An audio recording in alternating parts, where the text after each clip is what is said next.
Hey, it's Tommy Anderson from Real Talk with Tom and Sherry and our amazing podcast. We're so proud to be invited to the 2025 Camarillo Airshow. A lot of stuff going on. Hey, how's it going, guy? A lot of stuff going on here, and you're going to enjoy the interviews that are going to be coming up. I tried to get as many people as I could. Between Sherry working at the studio in Calgary and myself on the ground here, we've done some amazing work. So just take a look around, try to make it here in 2026. This is so amazing. Hey, Bob, I'll get you in a minute. And just enjoy and watch for our future videos on the air show here. Really amazing stuff. And trying to get as many interviews of the different people as I can. And here is Megan and Chantel again. Oh, you got my thing? Thank you. All right. And here we go.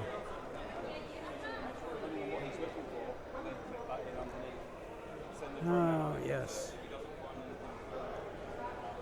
Oh.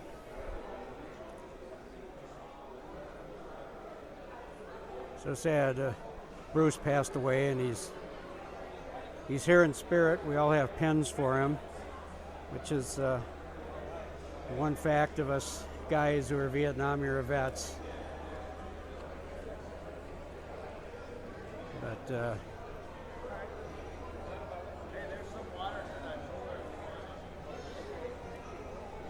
great stuff. Great stuff.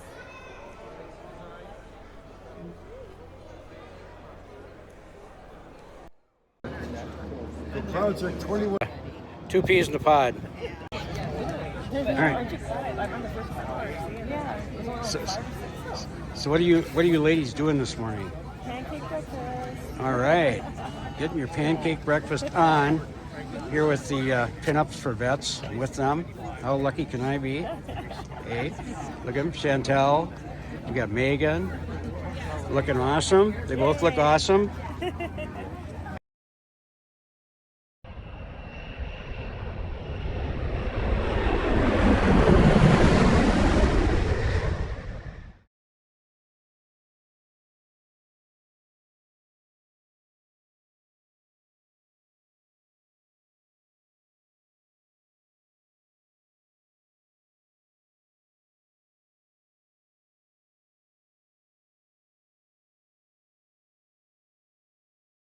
Right. Oh, that's a And beautiful view. The nice plane in the back. There we go. There we go. and your name? I'm Sabrina Peterbers. I am Joe Peterber's granddaughter. Mm, This is our 17th year at the Camarillo Airshow. And we've been coming to the Veterans Hangar for 17 years and meeting the wonderful community of Ventura County. We're from Sacramento. And That's right. We gave you a certificate last year. that's right. That's Yeah. right. I remember now. Yeah. Yes. So we make the little drive down here. It's wonderful. We spend a lot of time with friends that we know, and we meet new friends. So what does your grandfather feel about this? Does he like being part of the Veterans Hangar? And Veterans Hangar, but he loves, like, if you pan over to him right now, he's talking to a young girl about 17 years old. oh, That was fun. oh yeah, sharing his experiences and wisdom with the children. That's the best part. For That him. is awesome. Yeah. That's where he really loves to share his story, share his experiences, connect, especially anybody who's into aviation. Mm-hmm. But more than that, just people who seem to be into history. Oh, right. And he authored a book, I see. Yeah, he did 2 books. He did his World War II memories, and then I said, "You have 36 years. Why do you not write the whole thing?" He actually did. He wrote his autobiography. Good for him. Yeah. That's quite an It accomplishment. covers from when he was, can you remember, 4 years old, all the way up until this past April. Oh my We were God. back in England at King's Cliff, and he was doing a victory roll over his little air base that he never got to do. So So they took him up. They took him up in a P-51. Oh, I how got awesome. formation in a T6. We were not as fast as the P-51. No, but that's awesome. Yeah, he got to go over the old air base, and because he didn't get to do the victory roll in 1945 when he Right. had shot down the ME-262 because he got shot down soon after that. So he didn't get to go back over his base and do the traditional, championship victory. So they were able to take it back and do that. Good for him. I don't remember. Did he become a POW then after he was shot He down? was shot down on that same mission, became a POW, escaped, fought with the Russian tank unit until he was liberated by Americans. I think wasn't there a documentary done about that? Several probably on different people, but nothing. I thought there was one I remember about the American pilot that fought with a Russian tank crew, but that's amazing. There may have been somebody else that happened to. Obviously, I haven't heard of anything on him particularly that's been done. Well, has anybody approached you about doing his story? No, I'm working. Well, we're both film producers, Oh, nice. Yeah.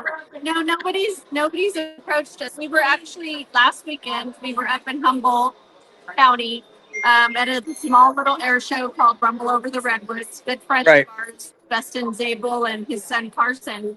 They sponsored him to go up in a P-51, and it got picked up by national news. So, Nice. yeah, World News Tonight with David Muir and Good Morning America. And so it's been splashed all over, the prime time. Right, right. So I don't know. There's lots of recent acclaim on him, but nothing yet. I mean, his book in itself is, I think, a miracle because he has so much to talk about. I mean, just World War II alone, but then Korea and Vietnam and Cold War and command and control, and I mean, he knows so much. 36 years is a long time. It's a long time, right? Yeah. Well, that's something we'll have to research.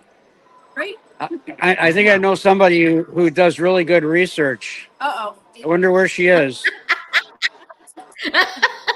I mean, She's laughing hard. yeah, maybe I'm good at that. Oh, she's good at that. I could give her a That's name, and all of a amazing. sudden she's got pages of information on them. It's like unreal. That's great. That's great. Well, if you get any new information, let me know because I research, but it's tough. It's And to get all the information that we get. I mean, his book is full of stories and everything. His memory is amazing for a 100-year-old guy. yeah, But he's like, just he's my guy. I love him to pieces. love it. Well, we'll have to go over and talk to him now. Is he free? There's he He's still. on his table, but be a minute or two before. Okay. Yeah, definitely. Thank you Awesome. for taking the time and the interest. Well, thank you. No, I definitely want to highlight the Veterans Hangar this year, and I told the group that we'll do our media show, and we'll do it, pretty much strictly on the Veterans Hangar and how it affects everybody here. And One so, of the veterans we want to talk about is Bruce right, Wiener, and I helped do the memorial to him. I met him here last year. He was right. the love of my life when we got to know each other over the past year, and I'm heartbroken that he's gone, but I know he's my angel now. Yes, yes. He's like Grandpa. We had such a good relationship over the past year, so yeah, that was tragic.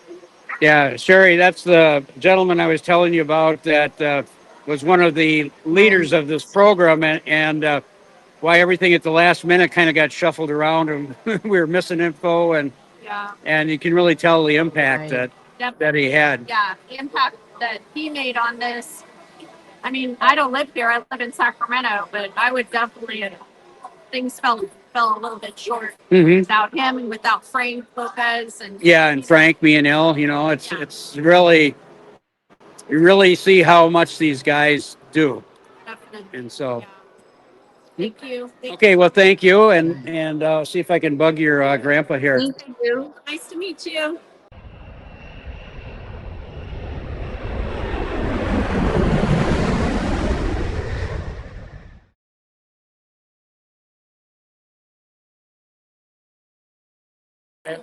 He did some research, and his dad was on a B-17. B-17, Oh, wow. 2 missions that he was the flying escort for. in March and April of 45. Wow, amazing. Yeah, yeah. So he was guarding my dad. That's Thank you. that is so amazing. So amazing. Grandpa, this is Tom. Thank you again. I'm very happy you're ready to go. Yes, yes. Thank you. Wow. Give me goosebumps. Exactly, exactly. Right. Oh, thank you. Yes. All right. Tommy, Have a good day. do an interview with you. I'm I- going to hand over this mic to you. Yes. Hello, Colonel. Hi. I was last year. I presented you with the certificate from the Veterans Hangar last year. It was me, I think. Megan, were you part of the ceremony last year when we gave Colonel his certificate? Email that I got. Yeah, that's right. And we were all, so proud to do that, and glad. I remember talking to your granddaughter about you guys living in Sacramento and coming down here. And oh, what an amazing career! And she was telling me about your new book with your memoirs. Yeah. Uh, That's from the time I was 5 years old. So it covers all the wars, but it also covers life in the Depression and Yeah. what little kids did then, and That's how I grew up and, where'd you grow up at? in Wisconsin. I'm born in Minnesota. I'm from Madison originally. Yeah, my dad would talk to me about the Depression, Yeah. and the war gave him a job. Yeah, Gave a lot of guys a job. It's like, yeah.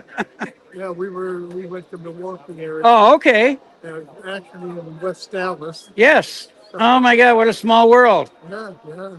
We had a great time. We went to school there and go to Assumption and had a vocation to become a priest. And I was studying at the worst started. I was 17 years old Uh-huh. and on my way to becoming a priest. And decided first. Yeah. Well, we know how that went. Yeah. I had my family is a military family here. I have 6 brothers as well. My dad. Yeah. So So in Europe, you flew the P-51 Mustang yeah, primarily? yeah. Ended up England flying 251 Mustang. You flew the D model, it looks like. Through the D mile. Okay. Well, I flew the BC. Oh, okay. Last I flew with some combat mission seen that and it had a modified Spitfire canopy. Yeah, it had that Yeah. RAF canopy on it, right? Yeah, yeah.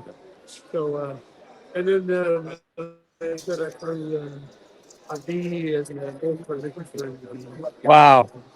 That's amazing. And then what'd you fly in Korea? the P-50, well, the F-51. Oh yeah, then it was the F-51. Yes, yes, Pursuit from P pursuit to F fighter. yes, yes, yes. I mean, all reliable. Yeah. You know. Oh no, we lost connection. The P-51 wasn't pretty built for that type of Because you're doing mostly close air support, right? air support. Yeah. So dropping Oh, bombs. thank you. I'm glad you caught that. I didn't. No. Thank you. That's what happens when you're doing this live. Dropping bombs, snake bombs, rocket, Yeah. that sort of stuff. But P-51 was very old. Right. Small arms pilot. But it was Well, I imagine they wanted all the old P-51 experienced pilots to fly those. well, 51%. Yeah. When the war started. Oh yeah, they were still over there, weren't they? Yeah, yeah. That was good. I'm sure if there would have been jugs over there, P-57, Right. Okay. that would have really. So what about in Vietnam? Vietnam, I was, by that time, I beat the bandits. Oh, okay. So my job was managing the airspace over the border. Okay. The all coordination, and I had the radars. Okay.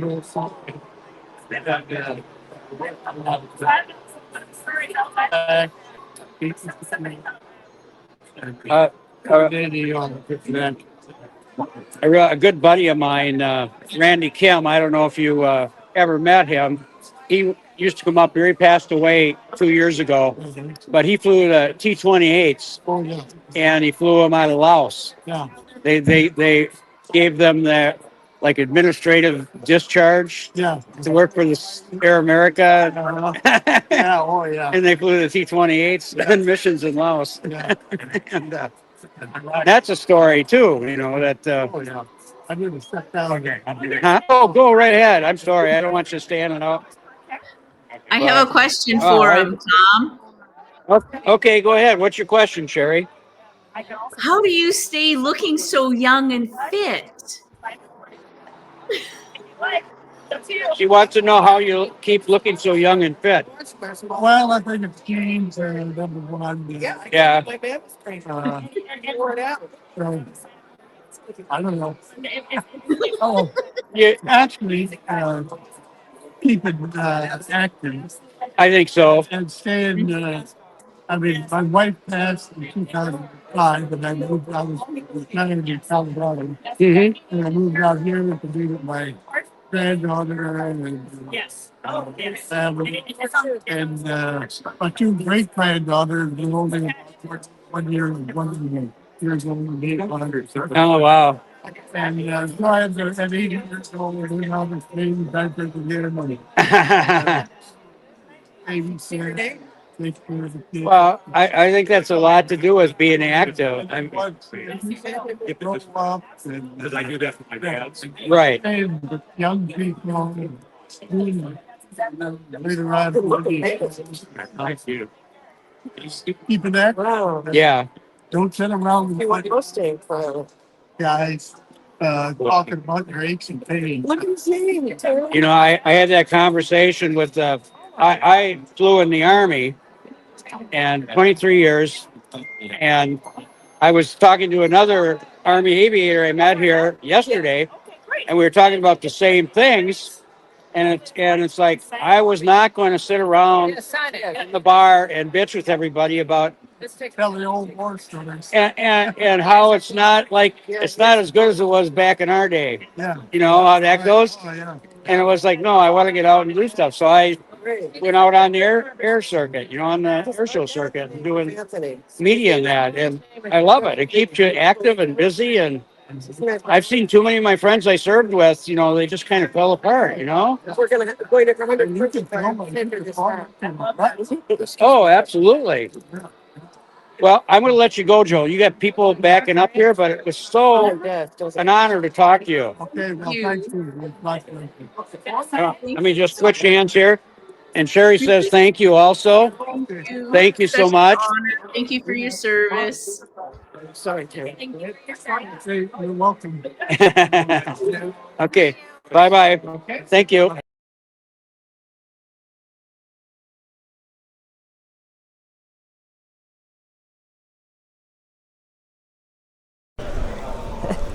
Hey, everybody. It's Tom Anderson with the Hollywood Elite Podcast here at Camarillo 2025. And I'm with Megan, and I want Hello. to introduce yourself. Tell me what you're doing here and what your service and all that good stuff. Yeah, absolutely. So my name is Megan J. Martine, Sergeant in the Marine Corps from 1995 to 2002. I was stationed at Edson Range Area Camp Pendleton for my first 4 years of active duty. And then I got out on active reserve, and then my boots weren't even cold, and I was called right back up with involuntary presidential orders. And then from that point in time, they said they had too many truck drivers, so they put me in logistics. So I did logistics for a couple of years, and then got out in 2002, loved it, and yeah, so been a lot of veterans events lately. Come to the Wings show, my third year at the Wings show. I love it. Love all the veterans here. Love interacting with the crowd. Love watching the planes. Yeah. And just interacting with Tom, other veterans here. And and since I've been out, I work as a consultant for Chevron, doing a lot of cool things there. A lot of Aaron Brockovich type things there, like environmental remediation. Very love cool. it. Been doing that for about 20 years, and it's fantastic. And you with Pinups for Vets, too. Yes, Pinups for Vets, fantastic organization. They do a beautiful calendar every year. with 12 or 13 female veterans, all have served honorably with the discharge. And our founder, Gina Elise, puts together a beautiful calendar with all these veterans. And what we do is we sell them, we send them, we go take them to VA veterans hospitals, we sell them, and we send them as care packages to troops that are deployed, or just to people who want to support our organization too, which is fantastic. And then also the proceeds for that calendar sale go towards well-needed equipment at the VA hospitals. We do Gold Star mother and wife makeovers, and a lot of other great things that Gina does. So it's a great organization. Yeah, very nice. And I was told last year from an older veteran that you ladies were the best part of the air show. Oh, humbled. I can respectfully disagree because, of course, I always love the veterans that have actually got some great stories to tell. Yeah. And so while we love to be interacting and a part of it in our pin-up attire, tomorrow I'll be pin-up attire. But while we love to do that, it's just, hearing the stories of all these amazing veterans, and they always have a unique story, and we really encourage the crowd to get involved too, because it just, and you can spend hours with each one of them if you have the time. Sure. But just a quick snippet with each one is so worth it. It's amazing. So Awesome. Well, thanks, Megan, and we'll see you around here this weekend. Thank you, Tom. Okay, bye. Bye.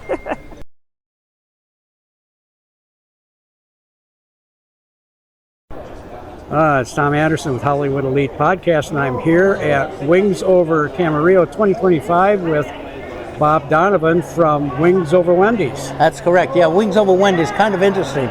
We started out a couple of bomber pilots. Let's see, we had Crash Bleckman and Mickey Epstein sitting in a Wendy's in Platte Village in the San Fernando Valley of California, which is a part of Los Angeles. And they both recognized that they were bomber guys, and the third guy had come in and say, "Hey, you guys are both in bomber crew." I said, "Yeah." So they talked for a while, and it grew and grew. And then one time they said, "Well, what are you going to do this weekend?" I said, "Well, I think we're going to go to Wings Over Camarillo, the air show." And one of the guys said, "That'd be a great name, but since we're not in Camarillo and we're at Wendy's, why don't we call ourselves Wings Over Wendy's?" 22 or 23 years ago that happened. Wow. We're still there. We've moved from one Wendy's to another, all at the generosity of Ron and Diane Ross. And it became so well known that the headquarters in Dublin, Ohio, their CEO, CFO, and all their upper staff came out on fine china and fine silverware. They cooked in that Wendy's on Platte, not a meal that you'd get at Wendy's, but cooked a really fine breakfast meal for us. We grew because of Dennis McCarthy, who was a writer of human interest stories at the Daily News. And since then, we've grown to over 400 members. We've lost about 150 of them because we had a lot of World War II, Korean War guys. And it gives a great chance for guys to get up early in the morning, end up over where we are now off of Shoup Avenue. We're at a facility that's owned by El Camino Real High School. It's a great place. Ed Reynolds is our wing commander. He's here today. It's a great chance for military people and aviation aficionados just to get together and enjoy each other's company. We have great guest speakers as well as great videos every week, and it's just really something that's pretty nice. Yeah. So yeah, it's very enjoyable, and we enjoy being here every year. We have a great bunch of guys that do displays here. So yeah, we appreciate being here. Thanks to all the people from Wings Over Camarillo and the Confederate Air Force. I guess it does it a lot. So yeah, it's an honor and a privilege to be here. Very nice. And you're an Air Force vet too, right? I am, yes. I did 4 years in the Air Force from 1966 to 1970. In Vietnam too, right? Yeah, I did actually 2 tours. I left here I left Travis Air Force Base at 2300 hours on the 24th, 1 hour before Christmas. And this woman gave me a candy cane and said, "Merry Christmas, soldier." And so I got on the plane and I came back September 27th of 1970. Wow. So yeah, I had great duty, met a lot of great people, both the indigenous people and the military folks. Well, you were coming back when I was going in. I went in June of 1970. Oh yeah, so. see, yeah, I was just getting out, yeah. So, okay, well, great. I'm just curious, what is, now we got a helo going over right now. But what does VJ Day mean to you today? Since today is the 80th Well, anniversary. it means a lot. It is. It certainly is. I was just last week. I was at an event with Ed Reynolds, and John Toddy. and it was for the end of World War II. But we took over the Aerospace Museum in Balboa Park of San Diego. Oh, nice. And we had 44 World War II veterans, one Navy guy who was 109. We had 4 Rosie the Riveters, aged from 100 to 104, and they were presented with Congressional Gold Medals, which they didn't have the ability to go to DC, so they were presented there.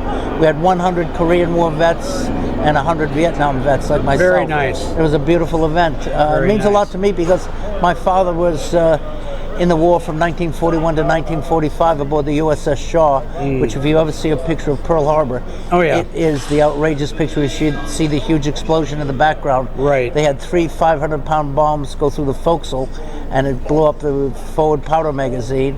They put a false bow on it, took it to Bremerton, Washington, outfitted with a full new bow, some new Bofors 40mm anti-aircraft guns, went back to sea and got 11 battle stars. That's an Amazing. Omeyan-class destroyer, which isn't much bigger than a PT boat. Right. And yet, and my father, he only told me about it when Victory at Sea was on TV. He'd give me a personal narration. Other than that, didn't talk much about it. But so yeah, VJ Day means an awful lot to me. And if you see pictures of the signing and everything, all those pictures were taken by General MacArthur's private photographer, which was Gaetan Falaise, who ended up being a very dear friend of mine. Oh, so when wow. I see these, I always, even when he came ashore in Corregidor, he took those too, and he also took the one on the back of the Cadillac coming down either Broadway or Fifth Avenue in New York. He took that too, and he was a motion picture guy, not a still photographer, but his fame came from still photography. So yeah, I have a great connection to VJ Day. Yeah, so I thank think you for asking. my dad too. He was on a ship in North Atlantic, and same thing in Victory on Sea. He would sit there and tell me stories, but outside of that, the only time he would talk about it is he would always take me to movies. So like when Sink the Bismarck came out, he Oh took me to yeah, that. yeah. And he was the biggest critic. He'd go like, North Atlantic's not like that. I've never seen anything. A ship does not go down like that. He was so funny, but that's the only times he would really talk Yeah. about that stuff. Yeah, they didn't talk Yeah. about it too much. No. No. Well, thanks a lot, Bob. And Thank we'll- you, Tom. Yeah, we'll see you around here this weekend. Okay, hopefully so. Okay. Thank you.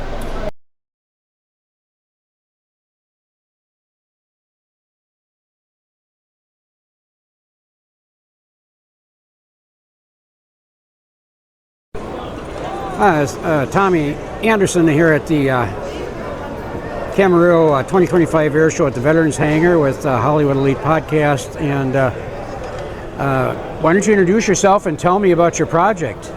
All right, sounds good. Good morning. My name is Hunter Santana. I'm with the California Historical Group with the 35th Infantry Division, and this is my bicycle here. Okay, let's see if we can get a better picture of it. Indeed. Here. And you restored this bike? Yes, it started off as a Swedish M42 bicycle. I got it off of Facebook Marketplace, and I restored it to resemble a German Kruppenbahn, which is a true bicycle. Now, the baggage here, this is a American Musette bag. It's my Musette bag, so this isn't a couch item, but it's something that I put on there on my own. Has all my supplies in there, have a blanket and some extra material for repairs or laying down a tarp. And the seat is leather, the grips are rubber. The light, I restored that to be powered by 3 AAA batteries and an LED. The bell works, which is unique because it spins. The tires are modern commercial 2.5-inch tires. I was able to find some that looked a bit of an old-ish style. But let's see, I started this project back in March of this year, which would be 2025, and I finished it in about 2 weeks ago, so early August. Wow. And I spent some time getting it, transporting it from San Diego to LA. I was able to take it apart all the way. It was a little bit tedious because some of the bolts were rusted shut, so I had to work at them quite a bit. But I was able to take it apart, get it sandblasted, primer it with the red oxide, which is the correct shade of paint, and then I was able to use a variety of tri-color camouflage to resemble that used in the Normandy area. So there's olive green, which I think is just a commercial type, but is similar to the German type. Dunkelgelb, which is the tan color, and the red oxide primer. I was able to incorporate that into the paint as well. But overall, it was a fun project. I'd say very much worth it. Did you have to sandblast it to get it down to metal to repaint? Yes. And I sandblasted it, and it got down to the bare metal. Oh wow, very nice job. Indeed. What is your backstory with this project? Supposedly you captured it in Normandy or something like that? Okay. So the backstory that I'm going with this bike is that I was it the 35th Infantry landed on Normandy 2 weeks after June 6th, and I guess the story is I got on the beach, went inland a bit, and I found this bicycle in a ditch, and I thought, well, beach walking, so There you go. so got it, and now I'm able to be more mobile without having to rely on fuel or on a vehicle, and I can travel farther without being as fatigued. Very good backstory. I love Indeed. it. Very love it. So now that I have this, my current role in the unit is reconnaissance. Okay. So I go out ahead of everyone, scope things out, see what's there, and I'm able to come back. I'm able to do it quickly since I have this bicycle. Okay. Wow. Thank you very much. I really appreciate this. And Yes. your name again is. Hunter Sam Tanner. And where are you from, Hunter? I'm from Simi Valley. Oh, Simi Valley. Yes. Okay. Very good. Just over. Well, Down valley. thank you so much, and we'll let you know when this airs. Sounds good. Okay. I will.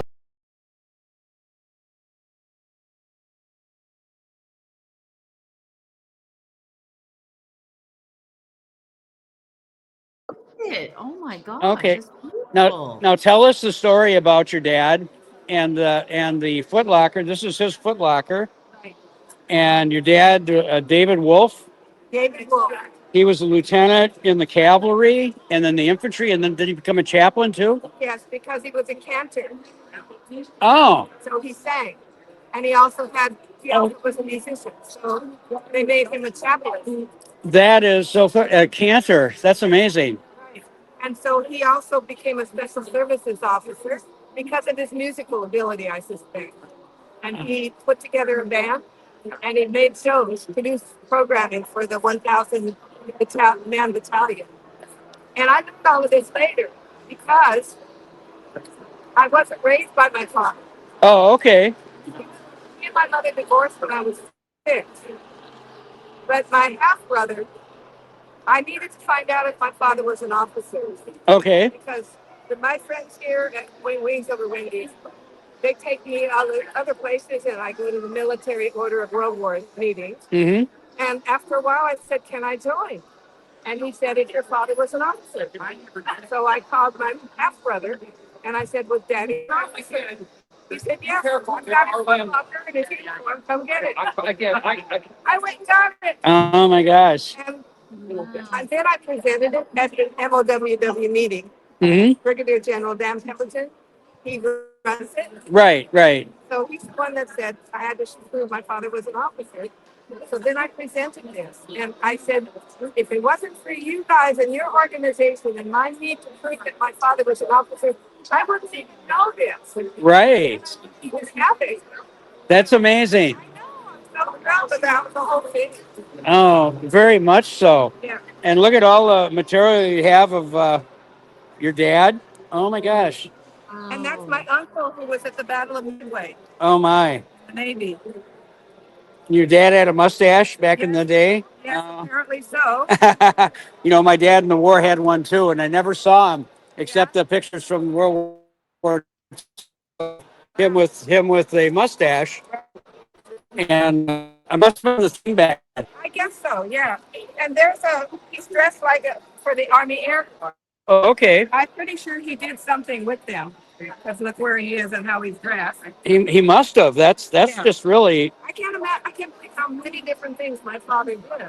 You know, well. he was a chaplain. He was a special services guy.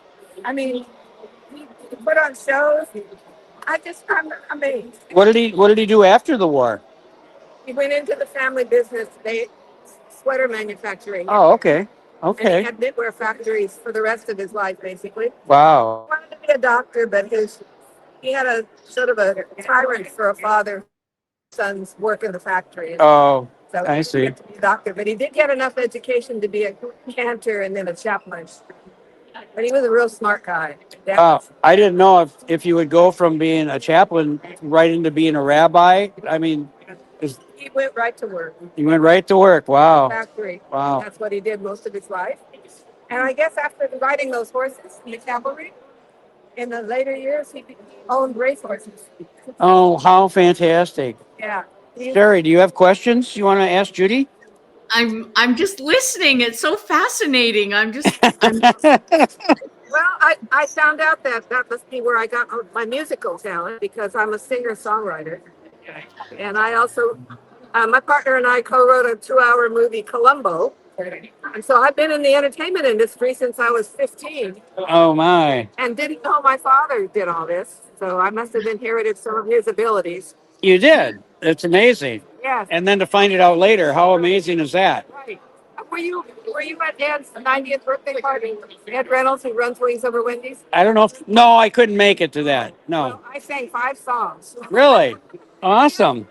He likes karaoke, and he likes me to sing for him. So he drags me to karaoke and ribs at the Canoga Park Elks all the time. I love it. That's funny. So What's your favorite karaoke song? I don't have one because all the years I sang my own songs. Oh. I have backing tracks, and I worked with a few bands and things like that. And I've been recording since I was 15. So I recorded at Capitol Records. So anyway, I didn't know a lot of karaoke stuff, so I have to read the lyrics as I go. I do know some of the older ones. I sang Somewhere Over the Rainbow and my Funny Valentine. And I used to work for Doris Day, so I sang Que Sera Sera. Did you ever, I don't know if you know our friend, Sherry Pedigo. Oh, yes, I do. You know Sherry? I saved her one time. We were at an event and she backed up to a candle. Oh, her no. hair caught on fire. And I put it out. I pulled her and I pounded on her and put the fire out. Oh, we'll have to hit her up on that one. Oh my We gosh, will. that's too funny. What a crazy story, right? It's a crazy story. We just talked to her the other day. She got a black eye Oh, because she's remodeling a house she bought in Tennessee, and she thought she could carry a new toilet commode into the house, and she tripped with it and hit her eye and gave herself a shiner. let me ask you, is she accident prone? Oh my God, you have no idea. Oh my gosh. My knowledge of her is that she might be. She might be. She says, I'm getting too old to be doing this stuff. And I said, yeah, you are.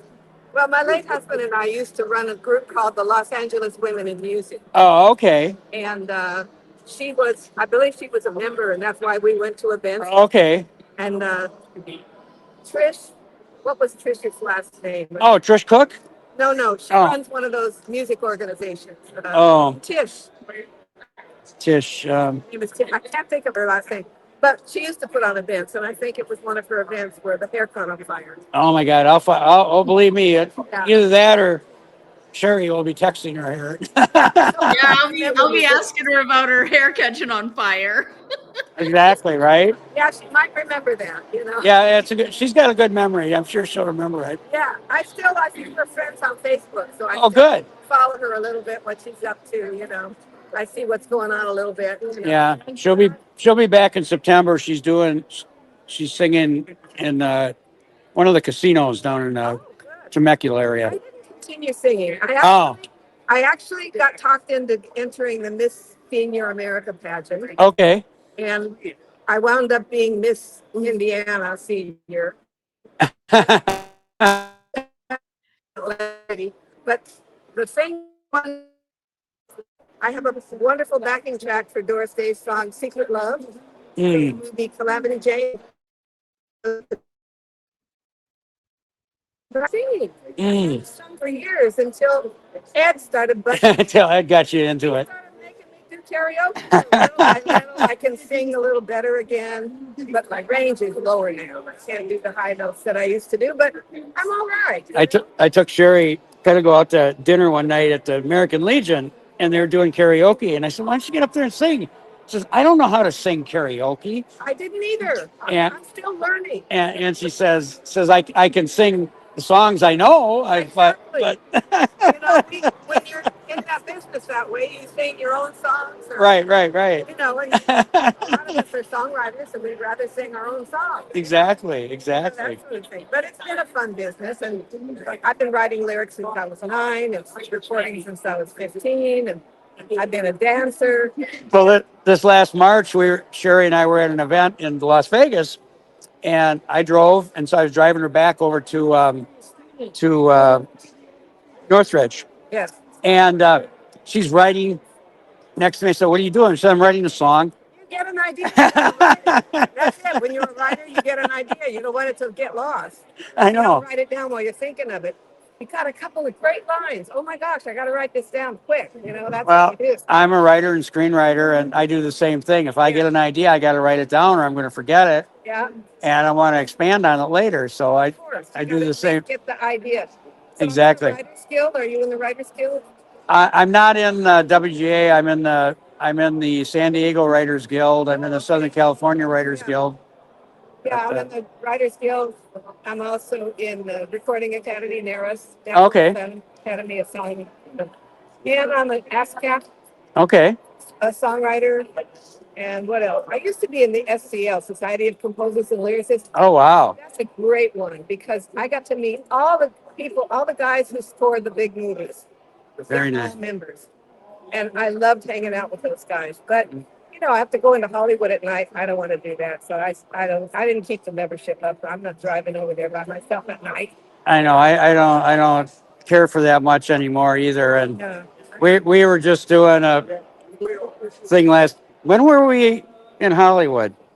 Was it in March or Which one? We were in March and we were in the one May. the one when we were with the oh God, I can't. By the way, if you want to know anything about me, honestly, there's an IMDb thing. Perfect. Okay. You can We- look at IMDb and get most of my history up to a certain point. Yeah. But that was a lot of fun. Well, we were with Sir Earl Toon. We introduced him on stage, and that was in March, I think. But he sang. That was the gala. There was the appreciation dinner too that we were at. That we Okay, hosted. that one. And he's a great guy, and he was singing as she was singing right next to him, and it was like a big party on stage. It was so much Dancing fun, while he was singing on stage right beside him. and it was so funny. They gave us, "Here's your script," and she's going, "Script? What do we need a script for?" And I looked at it and I said, The hell with it. Yeah, really. "I said the heck with it." I said, "We'll improv it." We're gonna wing it, and we did. We're doing an interview. Sorry, it's okay. Yeah. But yeah, it's like we do this enough. We can improv. We don't need a script. You don't need us to tell us what to say and what to do. And I never want to tell me. Tell me about what you want me to talk about. that's it. Let's go. Just tell me, and Right, we'll come up with it. right. So I speakers for a couple of the clubs I belong to. Okay. I write their brief bios, and then I introduce them. And I mean, you got to be ready to do and say whatever. Oh, you got to be ready because we get stopped all the time, and you get asked something, you got to have an answer, Right. and Or you got to be good at faking it. that's good. But you got to be really good at faking it because if you're not, they'll catch you. Yep. I've been getting away with it. Good. Okay, well, Judy, this has been great. I'm going to let you go because you got other people that are going to be coming too. Nice meeting you. It's very nice to meet you, Judy. Thank you so much for having the And we'll interview. and we'll and we'll be on IMDb. We're both on IMDb also. So Okay, we'll check each other out. sounds good. Thanks, Judy. Okay, bye bye. Bye. And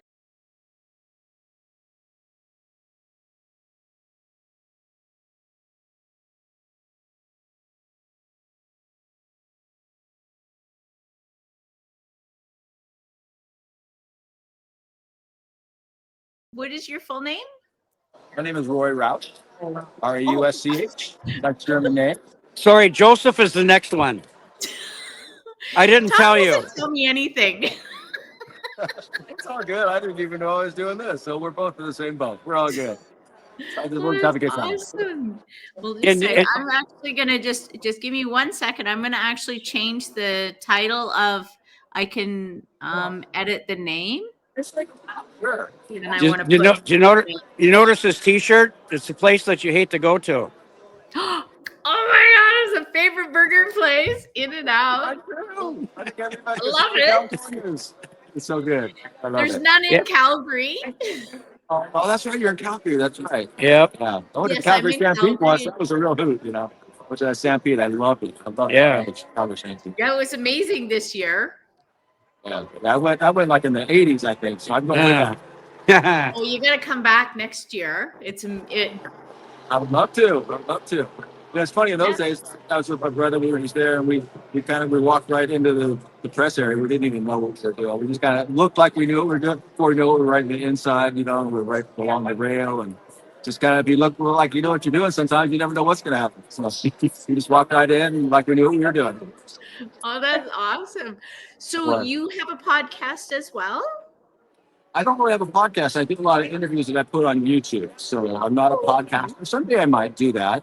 But I just do a lot of interviews on YouTube. I cover a lot of local events like LA Fleet Week, Special Olympics in Southern California. I do a lot of things with them and do a lot of interviews for them, and video and images too. So I do those three different things.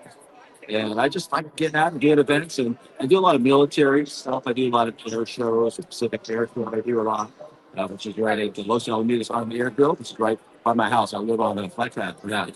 That's like I knew Tom through friends at the airfield there, through Ron Cabrera and Tom Lasser.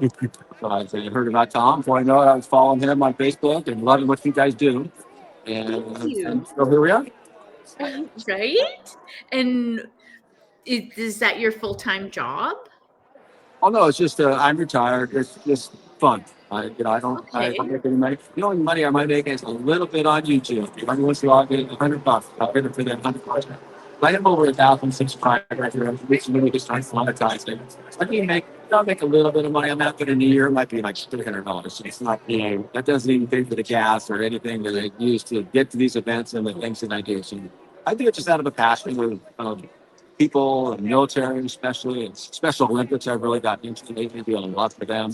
But like we always say, is someday it may come in. You just don't know. Yeah. Right. So it's Right. just fun, and I actually got involved in it because I did a documentary. This is something that got me more interested in this type of thing. I did a documentary called SoCal Snowy Owl.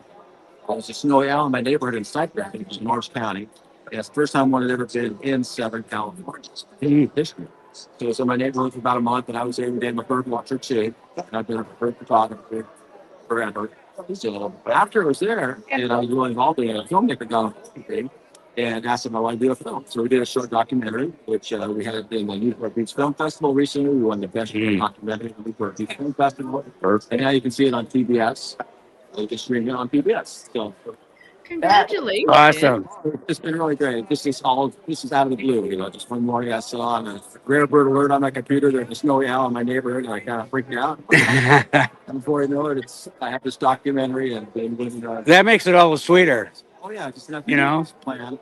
And the reason I kind of was talking about this is doing interviews and all. I became a lot familiar making a film. So very involved with the filmmaking process. I had one of the producers. I was there every shooting, every filming that we did, and I put the film together. So I did a lot of different aspects of making a film.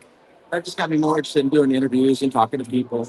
It's something I do actually. It's something that's just I guess it comes naturally to me. And I like to do it, and I like to support colleges. Yeah. doing that. You know, Sherry's kind of the same way. She can talk to anybody, and if she doesn't have her glasses on, she might be talking to a lamppost.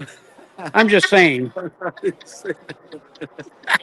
That's awesome. Jamie. You are a little alike, baby. I don't know. It's a reason why we mesh together so well. You guys are- Yeah, he throws me under the bus. Don't worry, I throw him under the bus too. I get him back. I'll be doing that too whenever I get the opportunity. Yeah. So, Hopefully. where can people see your videos? Just on the YouTube channel. It's Roy Roush, ROYRUSCH. So it's just youtube.com/Roy Roush. And you can see all my different videos and all the different events I do. I do a lot of other things I didn't mention earlier. I cover a lot of fun events. And so yeah, you can see my videos. And maybe with the Wings Over Camarillo, that's the commemorative Air Force, I'm supplying everything to that. Can I do for you? Things that I do. Larry? It has. That's kind of happened. Larry is back there with him. They should, and The talkers don't supply pictures of things, and when I come to those like this, so the talkers that really give back. But I just upload everything to my Google Drive, use it for your marketing. I think that's one of the ways I got really into the aviation scene in California for the past 20 years. Is that was always my policy. Whatever I take, you guys get a copy of, and I'm not really out for monetary gain on it.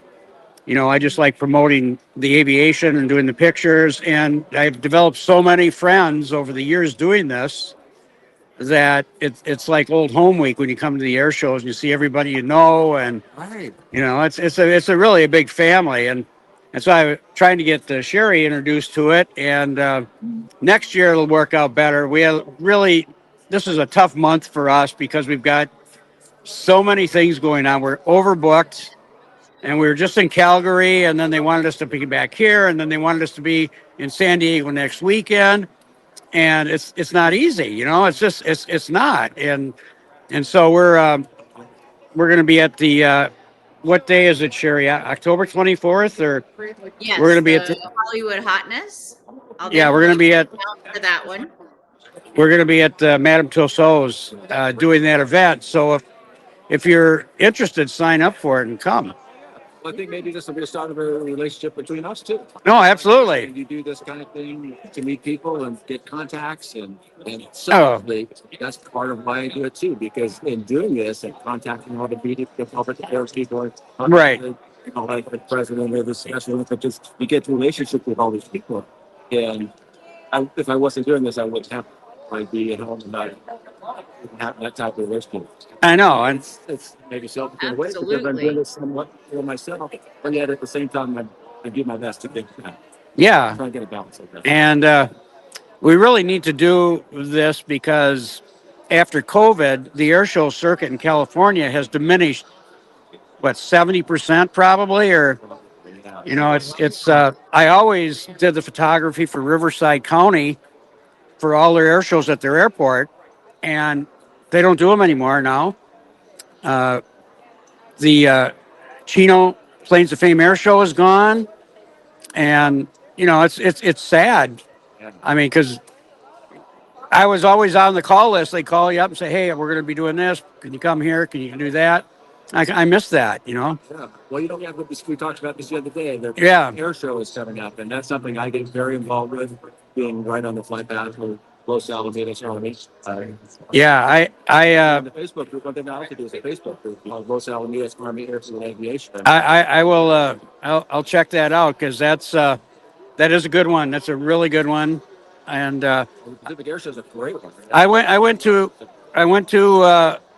2019, I think, because I was given a VIP pass to come to it, and that's one of the things that happens. They said, "Would you come and take pictures?"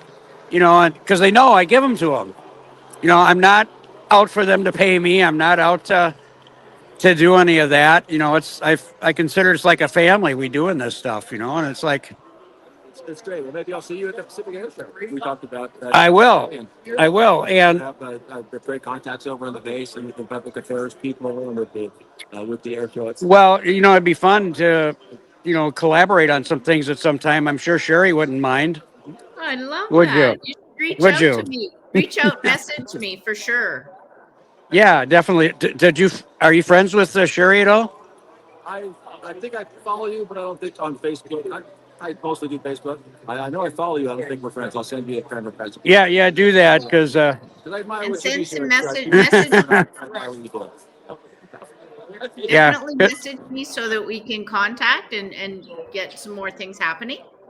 awesome, I'd love to do some more things with you. I'd love to just even have a friendship with you guys and perfect, do for you and with you. I would just think that'd be fantastic. awesome. Well, All right. Thank you thank you, so much buddy. for the interview. Appreciate. Nice to meet you, Sherry. I look forward to Nice getting to to know meet you a you little better too. too. Okay. Okay, take care.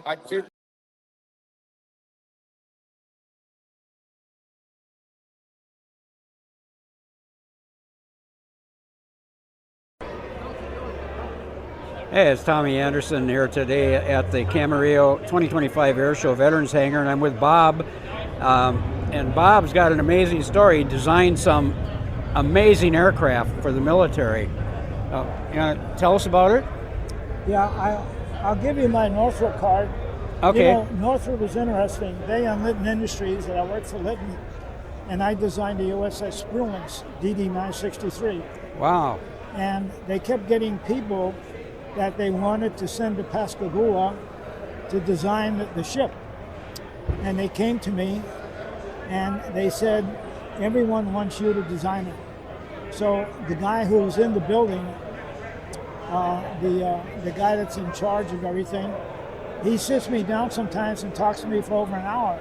He wants to know all about that stuff. And I showed him the pictures of the Spruance. And I'm like, there's a 4-bay and there's a 5-bay. And it wasn't turning out too well until they turned it over to me. Wow. Well, what about the aircraft you were showing me there? Well, this one, see, I retired from Northrop, so I don't even know if Northrop makes this. But now that I have a mock-up, I'll look it up. Okay. But the F-22 and F-35 were both from Northrop. But I like to keep the mock-ups about this size. Yes. Because otherwise my wife will go crazy. Maybe she thinks I'm going to put her on an airplane. There you go. But you work with designing those? I was a designer. You were the designer of the Yeah, as a matter of fact. B-1 bomber? Or no, that's the B-2 bomber, right? Oh, no, I worked for Northrop Grumman. Right. I was system engineer of the F-15 and the F-18. F-15 and F-18, wow. Right. Now, the F-16, when we got Raytheon or RCA, either one we accepted that we would do 2 engine ourselves. But then, let's see, then they gave me the Spruance to do. I have pictures of this beautiful 8x10s. And anytime you want them, I'll just take a picture for you.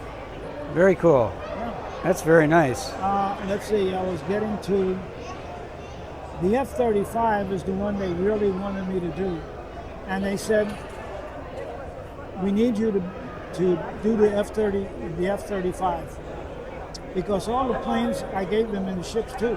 Everything worked. Yeah. But I led my class at the UCLA in electronic engineering.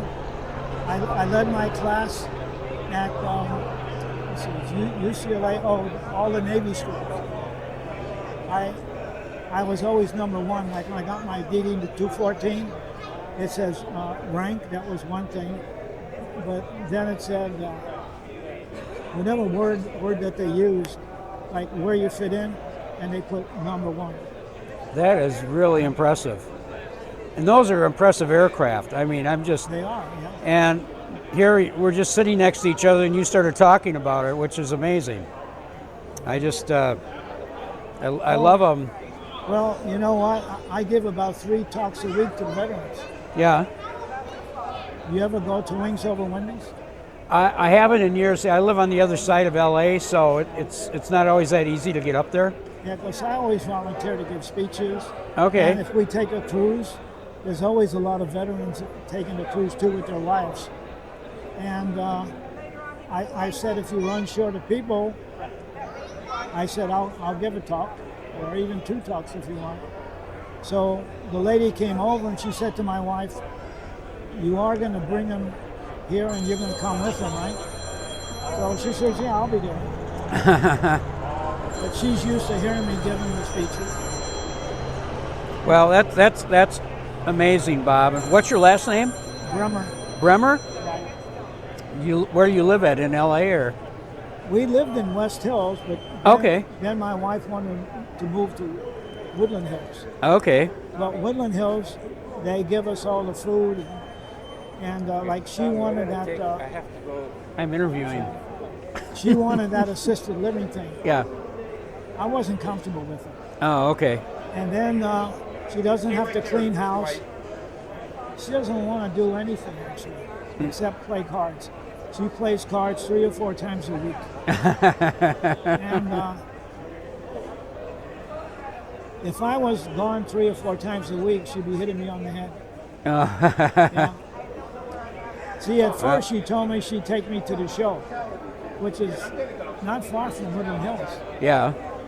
But then when it came time, she said that she was going to take me on Sunday.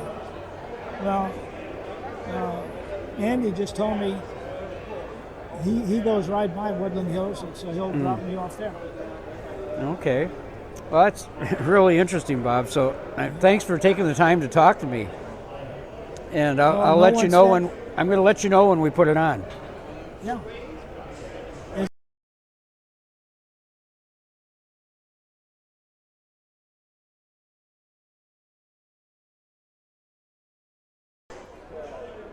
Well, here I am with Robert George Yenny.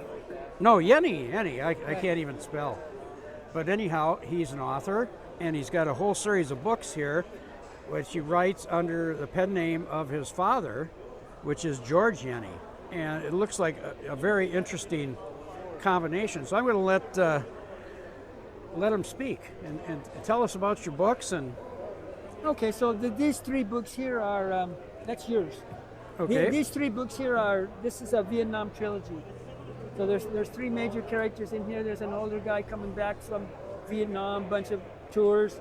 There's a guy, he's 18 years old, he's going in the Navy, and then there's the girl that kind of comes in between them. This is the spoils of war. The young guy here, he finishes Vietnam, he comes back, and he trains in Point Mugu for his next deployment. Now this story here has there's a lot of surfing in it, because he's at Mugu, they surf Mugu all the time and other places in Ventura. Interesting. Then what they do, then here after he's done with this summer in like November '68, he's ordered aboard the USS Topa, and what their duty is to they underway replenish the fleet at sea in the Tonkin Gulf, and Yankee Station and Dixie Station all the way over to the Gulf of Siam, Antoi.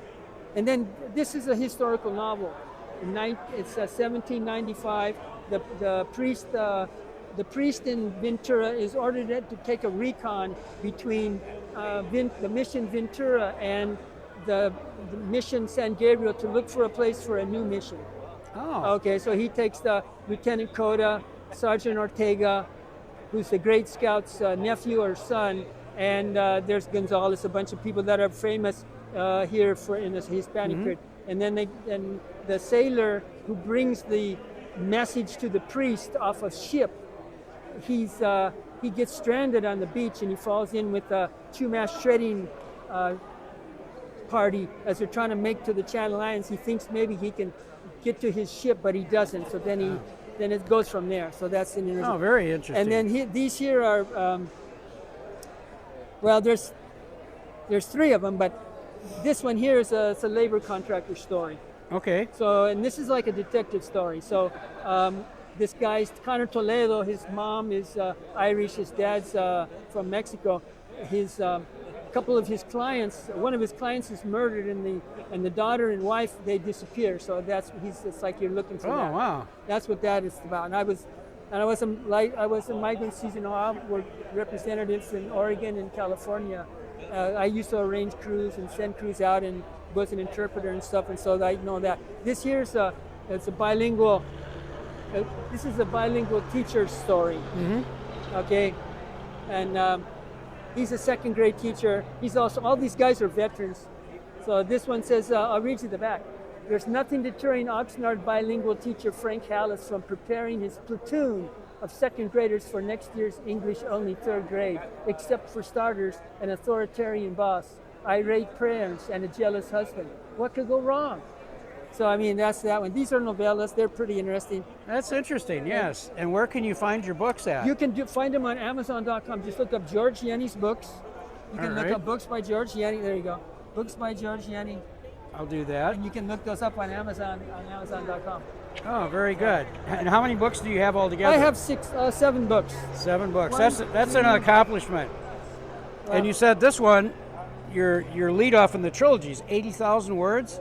No, yeah, it's 80,000. That is quite an undertaking. So this is 80. This is like 60, and I don't remember this one. But these are novels, and the rest of them are novellas, except for this one's also. Well, yeah. So this one's a novel, this one's a novel, and this one's a novel. The rest of them are novellas because they're shorter. Right. Yeah, so. Okay, very nice. Well, thank you so much. All right. There's one more. It's called Nayeli Means I Love You, and it's a barrio romance between a gabacho, a white boy, and a Mexican girl. So, ay, ¿cómo está usted? I just want to come say hi. No, más aquí está.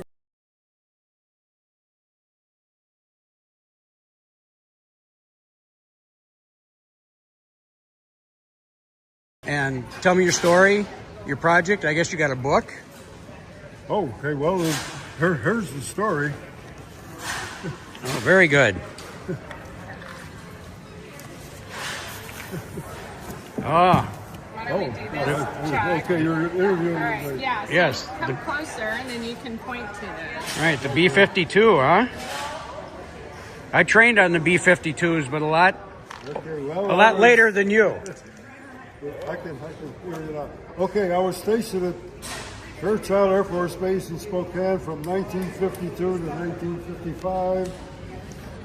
And during that time, they brought the YB-52 for testing because at Seattle, they didn't have enough runway to do a high-speed brake test. At Fairchild, we had B-36s with 10,200 feet of, no, 11,200 feet of runway, 10,200, and they increased it to 1,700 feet more to make sure that the B-52s loaded with nuclear bombs can stop with a parachute or somebody dragging their feet. So we had to extend that runway. I guess you can see it right here. Extend the runway 1,700 feet to allow for the B-52 loaded with a nuclear bomb to make sure it stops. Let's put it that way. Okay. My function, I was assigned to the base engineer as a construction surveyor, building inspector. It's like the air base is like a big city, so we had all that infrastructure, and then at this time they were rebuilding the air base to accommodate the new B-52s that were coming in 1955 after they made all the tests and decided that it was a good airplane, and I guess it is because it's still up there flying. Yes, they are. Years ago, I was anyway. I was a base fire this chief. tells my story about everything that's on the board.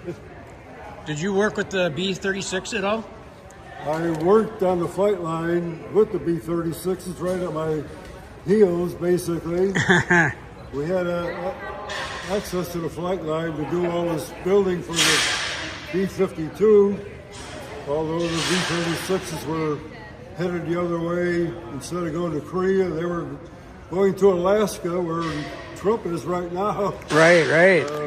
They're doing the same thing up there that we did 1952, doing reconnaissance on going to Alaska but slipping into Russia. Exactly. Doing a little recon on Russia is what they're doing, exactly the same thing today. Okay.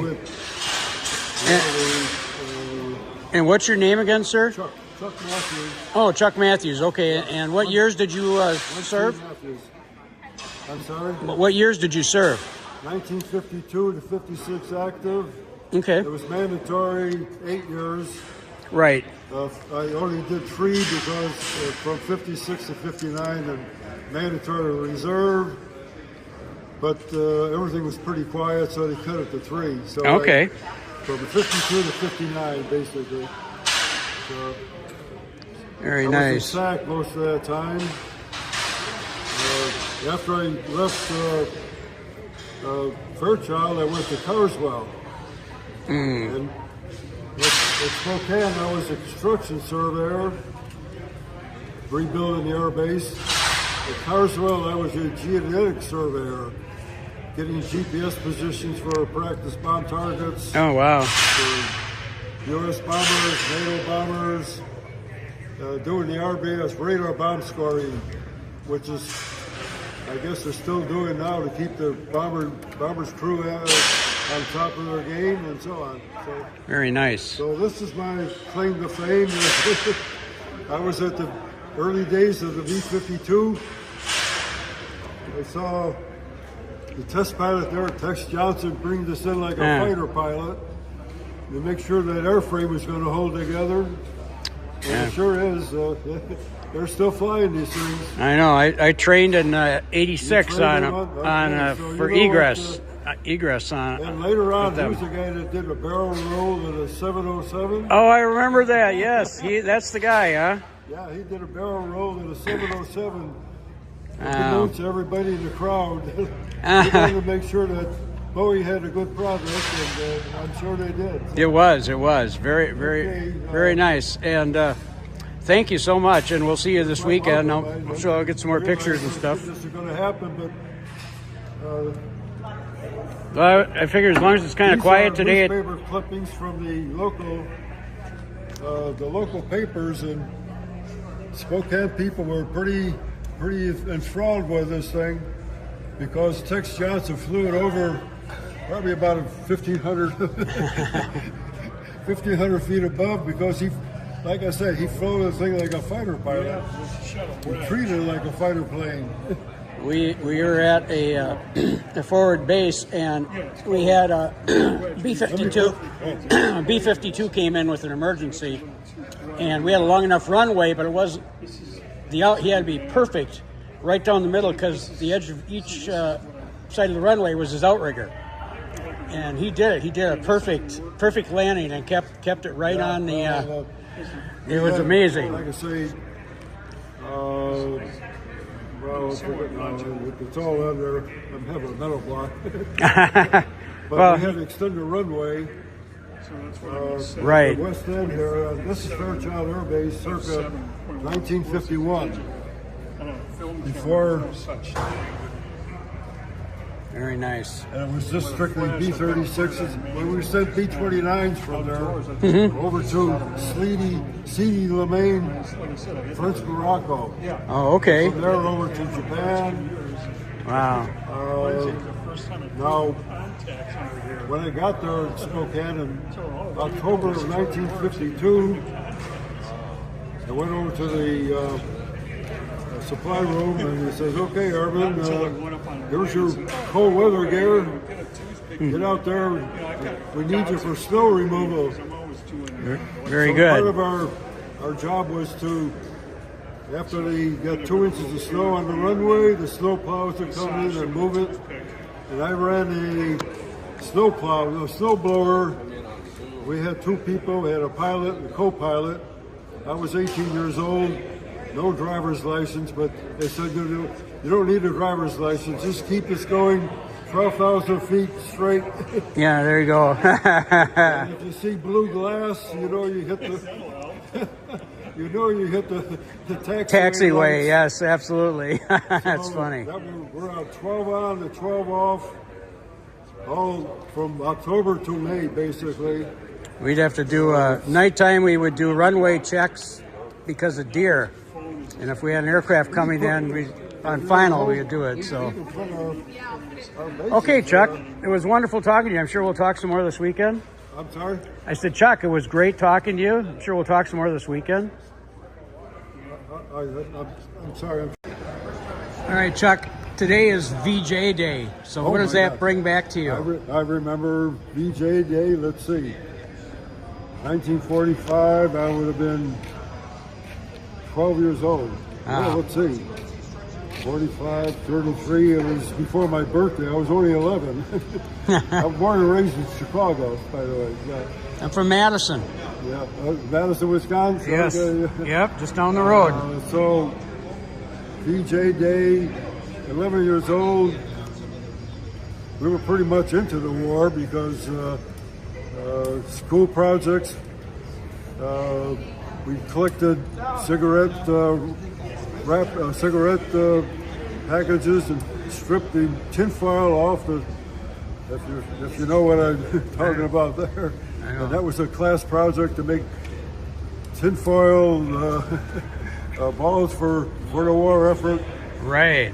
Split string, wrap them up, make balls out of string, rubber bands, anything that they can use for the war effort. The VJ Day, well, I don't remember. They said they dropped a bomb on. Yeah. They dropped the bomb on Japan as a. What happened? Oh my God! They told it was an atomic bomb, and they showed pictures. After that, no TV or anything. No. It was strictly radio or newspaper, and that's how you got the news. Oh. But VJ, we were all glad to see that. Basically, Great. My dad was in the Army Air Corps during World War II. So he was glad to see that. Well, he came back after VE Day, the victory in Europe in May of 45 also. So he was home by Christmas that time. Yeah, my dad was on a ship over in Europe, but he got sent after the end of the war there to the Pacific. Yeah. Well, and they were very happy. Then I went to high school, and all you heard was about Bikini Atoll was bombed again. Oh, I bet that must have been something. They were doing the atomic bomb. Everything was atomic bomb, and not nuclear at the time. It was atomic. Everything was atomic. Amazing. But then it turned into the hydrogen, and now nuclear, and so on and so on. Well, thank you so much, Chuck. I really appreciate that you had that in. I'm glad to do this. I didn't expect this, but no, I'm glad fine. that you're here and we can Thank talk you. about it. Okay. You have a great one, and we'll see you the rest of the weekend here. Okay. Well, I hope people enjoy what I. Well, we've got. I did the composition. My daughter, who was a teacher in Temecula. Okay. By the way. Awesome. She did all the art. Nice. So we decided to go by years. Okay. You know, that's my whole Air Force. Well, not the whole Air. No, but that's great. If you want to go into the geodetic surveying, that's a different story altogether. No, that's great. I really appreciate this, and talking to you and getting your impression. And your name again? Tom Anderson. Tom? Yeah, Hollywood Elite Podcast. Okay, Tom. Glad to be of service, as they say.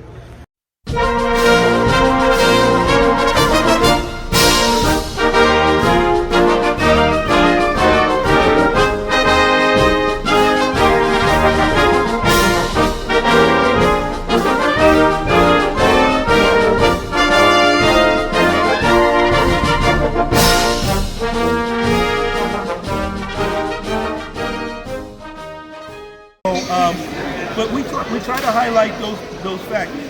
This gentleman right here, Noel Parrish, when they established the Tuskegee Airmen, the original CEO was a Southerner. And his thing was, I don't believe blacks can do anything. And so if you did a little infraction or whatever, they would kick you out of the program. And so what they did is they replaced him with this gentleman, Noel Parrish, who was also a Southerner, but he understood, the plight of the blacks. And so his thing was, if you're willing to do what you're told to do and stuff like that, we'll go ahead and back you. And so he was one of the reasons why the units continued to grow and opportunities to go over and actually fight in the war. Because that was ever since. You can feel the heat. feel the heat from that one. And see, the thing of it is that in World War I, blacks were not wanted. They didn't want them to fight because, again, the idea was you guys would not. You run at the side of gunfire and whatever. You're ignorant. You don't have the education and so forth.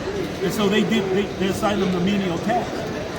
There was a report done after World War I in 1925 that stated all these things about African Americans. The problem was they never really talked to those who were actually leading them. In fact, they sent African Americans to fight with the French because they didn't want to fight with the Americans. Yeah, and here's the thing. The French did it? Huh? They didn't believe, I don't want you fighting with me because I don't believe you're going to support me. Oh, And okay. so when they got with the French were saying we'll accept any help that we can get, and it turns out that they were one of the units that received the equivalent to the Medal of Honor. So many of the African Americans received it because they were willing to fight. There was a story told of one gentleman, he was on sentry duty, and he was attacked, and they wanted to pull him away to try to get information. Well, with a bayonet and the stock of his gun, him and another black, they actually killed 32 men. And so when people heard about it here, they said, oh, well, it was probably, it's not true or whatever. But the French recognized him, and honored him. They even built a statue to him over in Europe. And so when he came back to America, no acknowledgement whatsoever. And so when you hear stories like that, even now, it's like, it's hard to believe we lived in that kind of society, but guess what? It's still there. We see it in every day where people are mistrusting of other people to the point where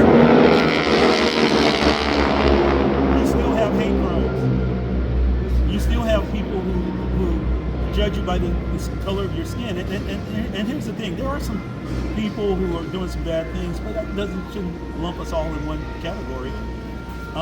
So what we try to do with this, using the Tuskegee Airmen, using the Buffalo Soldiers, using even these characters right here, these are people who have done some outstanding things, but got little recognition because either they were the gender or their color. This gentleman right here, he was the first black officer. Now here's the trippy part. This was in the 60s. This was in the 60s. He was the first black officer on that. Prior to that, there was not a black officer. And he rose all the way to assistant chief, but because of his ethnicity, he couldn't go above that. I'm wondering if my grandfather is related to this man. What's his name? Joe Roby. He passed away in 2010, but he was a CB. He went all the way up to chief. Really? Yes, he went all the way up to chief, and he went to Vietnam twice. Yeah. May he rest in peace.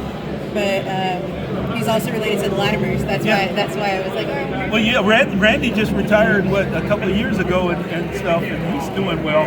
But it's like when you hear about his dad, and I knew him, as a kid growing up in Oxnard. It's like he did everything right in spite of the treatment that he was receiving. But that's what I'm saying. We got the WASP, the Women Air Service Pilots. They were women who were trained to ferry planes from the factories to the bases. But they also, believe it or not, they also trained the pilots in combat, by simulating combat situations, and which meant they had skill. They could fly. But do you know it wasn't until the 2000s that they really recognized them?